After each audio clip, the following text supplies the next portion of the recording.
Hello, I am Dana Dulu and I'm bringing for you the latest news and updates. I am excited to keep you informed with accurate and clear engaging stories from around Kenya and the world. Stay tuned as we explore today's top headlines together.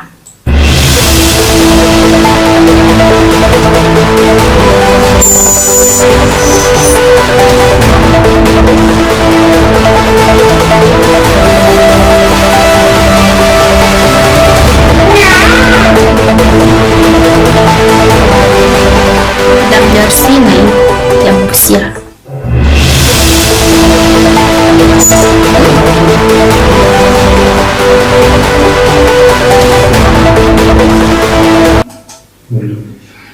President William Ruto has opened new roads in Busia County today. The roads are expected to make travel easier, reduce transport costs, and help farmers to take their goods to the market. Residents say the improvement is also support local businesses and communities. The road opening is part of the President Ruto's Western Kenya development tour. During the visit, he also inspected the projects including markets, housing, and key infrastructure aimed at boosting trade and improving the lives of the people. Mimi nimeanza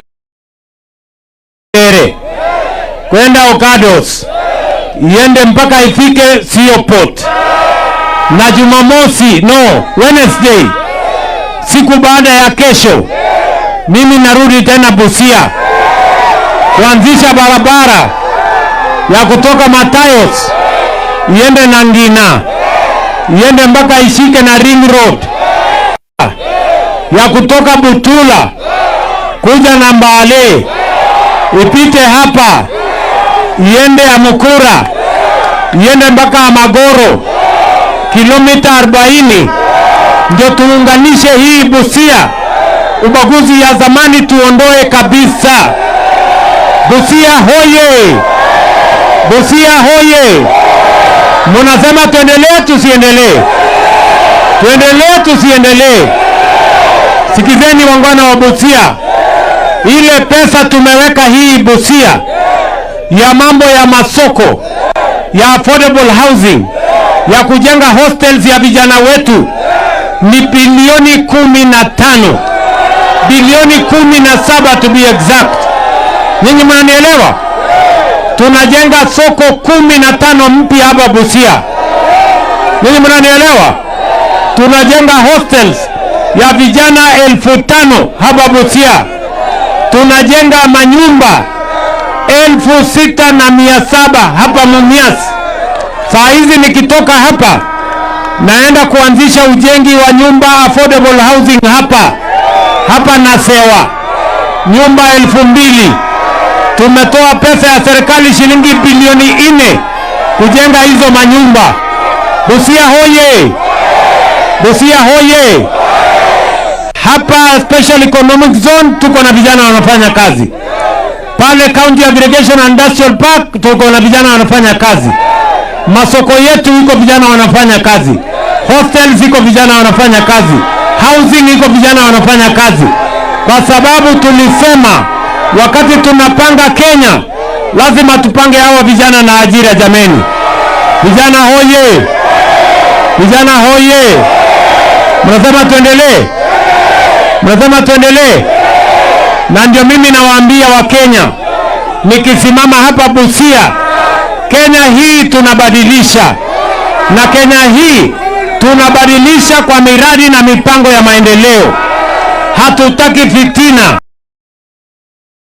Attended the last day of the exciting safari rally in Naivasha, where thousands of fans gathered to watch the final races. During the event, President Ruto said the government will continue to support the motorsports in Kenya.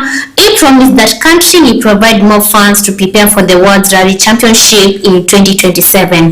The president also said the rally helps tourism and shows Kenya to the world. He added the government will work with event organizers to make the rally even bigger and more attracting more international attention. Safari Rally, where we will be spending public money to promote it.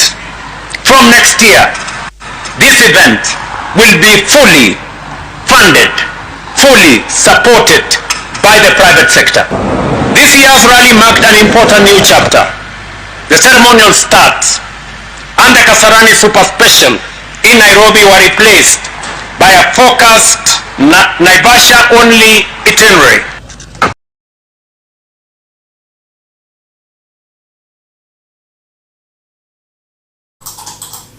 Residents of Kilimani were affected by floods after heavy rains hit parts of Nairobi. Flood waters attended several homes and roads, causing disruptions for residents and motorists in busy area. Rescue teams and Kenya Red Cross Society responded to emergency call of rescued people trapped in floods houses.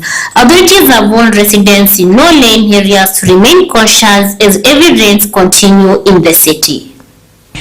You can see my car is there. It flew. The wall fell, and there is a swimming pool behind there which also broke. Along with that all pressure, my car and my neighbor's car, you can see the whole wall came onto us, and the cars have flown all the way. If there was any human here, they wouldn't have survived. That's definite. I'm still missing one of my cats. I wouldn't be surprised if I find her under the debris. It's catastrophic for our neighbors. I have lived here for 24 years and we have never seen this. There were kids which were evacuated from that house. Their parents were away, but the kids were left alone. You can imagine if we didn't have good neighborhood, those kids would have perished. This is going to cost a lot of money because now we have called a structural engineer to come and look at the place and be able to advise on what needs to be done. But for sure it's a big loss, not only to the common area and place, it's also a big loss to the tenants because they're going out to buy new stuff in the house. A leadership dispute at the Nairobi Hospital has escalated after police arrested several officials, lifting hospital's management among those detained of veteran Dr. John Ombwaka, whose arrest has raised concern among medical professionals and the Kenya Medical Practitioners, Pharmacists and Destinies Unity among the criticized of the arrest and called to explain from the authorities. The union said the situation has created tensions within the hospitals as investigation into leadership wrangles continue. It left mothers there in a very bad status. It is quite unfortunate that an investigation that has been ongoing, the DCI decide to arrest persons on a Friday or a Saturday so that they can spend the weekend behind bars to snatch up a 79-year-old man from his place of work. This is a man who has been serving this country in various capacities for the last 50 years all across the country. He has no criminal history. He is not a flight risk. He is not a danger or a threat to anybody. KMPDU and LSK are threatening mass action if the two officials will not be released by authorities. Sunday.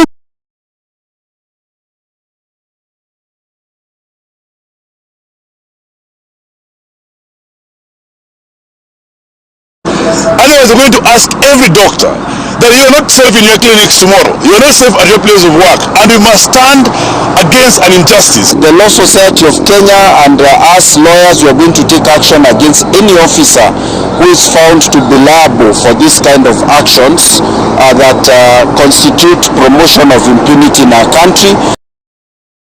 Fred Matiang'i, the Jubilee Party presidential flag bearer, has strongly condemned where it described as unpredicated misuse of public funds, pointing publicly to the increasing budget allocated to the State House. Matiang'i said the rising allocation reflects poor government priorities and questioned to the justification for expanding the State House budget while many citizens continue to face economic hardship. The State House need more money than more teaching and referral hospital. The State House is not a referral hospital. Hakuna surgery inafanywa huko, kuna watoto wanasaliwa huko, hakuna kidney transplant inafanywa State House. Why do you need 17 billion?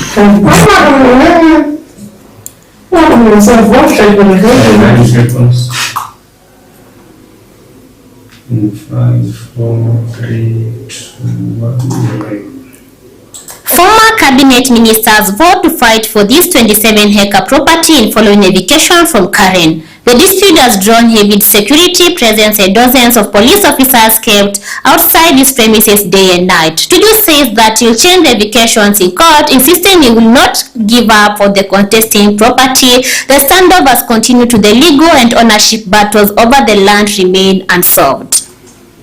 The court orders would be about the premise and the land. But at least you should allow me to take my pencils, pens and papers to move it. And at least even if you have so much power, you can at least allow the lawyers, the professionals to move with their things.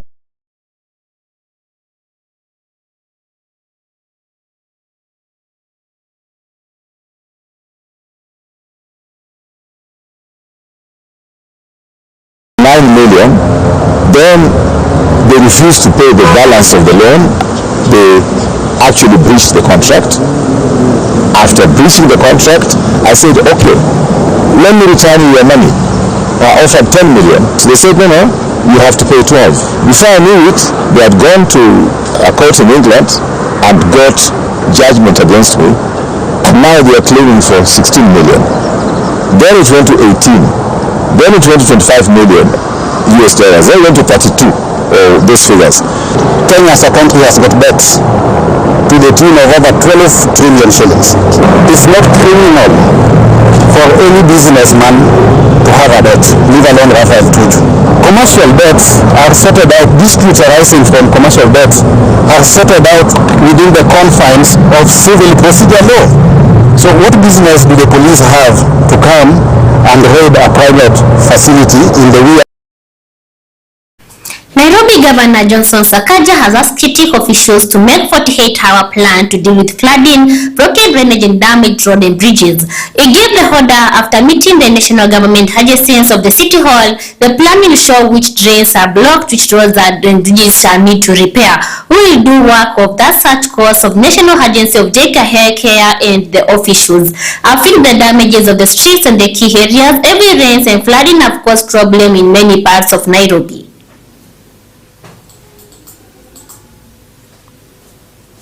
Church leader urges safety agents of rain. Jackson Ole Sapit, a leader of Anglican Church in Kenya, ACK, has urged Kenyans to stay safe of the heavy rains continue across the country. Speaking in AGCM of Olongoa Church in Murakox Sound, Osipkea said the national government has to enforce and regulate building near the sewage and draining areas. Narok County Governor Patrick Ole Ntutu has also ordered inspections for all county bridges to ensure the residents' safety during the heavy rains. Gavana wa kaunti hiyo ya Narok Patrick Ole Ntutu na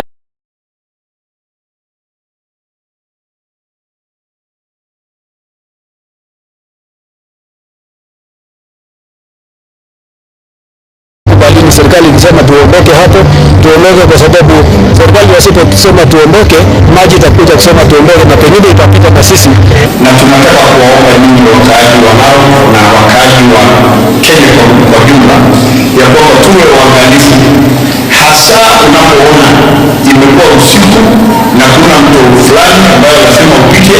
Tafadhali usipite hizo mito kwa sababu maji inachukua watu, inachukua mali na hatutaki haya ifanyike. So hata sisi tukifurahia kanisa yetu, tukisherehekea kanisa yetu, tukipigia kanisa yetu kanisani, ni vyema tufikirie labda kuna vitu za kukumbatia, kuna vitu za kuachana nayo, kuna vitu za kuleta sasa mbele, kuna vingine ya kuweka pale kando, so that our culture grows with time. The Ministry of Education plans to merge or close some schools that have few students or lack of enough facilities.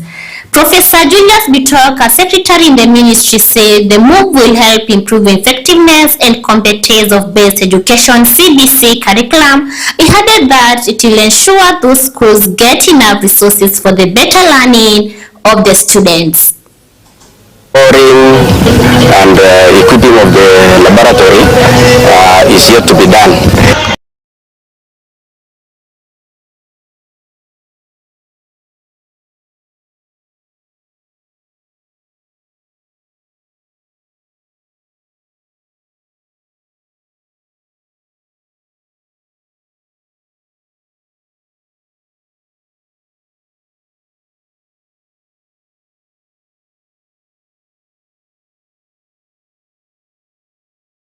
and ensure that we have very, very good schools around the country, so that we don't come and struggle with the head teacher here. We don't come and fight the head teacher here. I want a space here. There are no dorms. There are no classes. There is no dining hall. We are going to ensure that we invest good sums of. Opposition leaders are asking President William Ruto to tell Kenyans the truth about privatizations of governance community.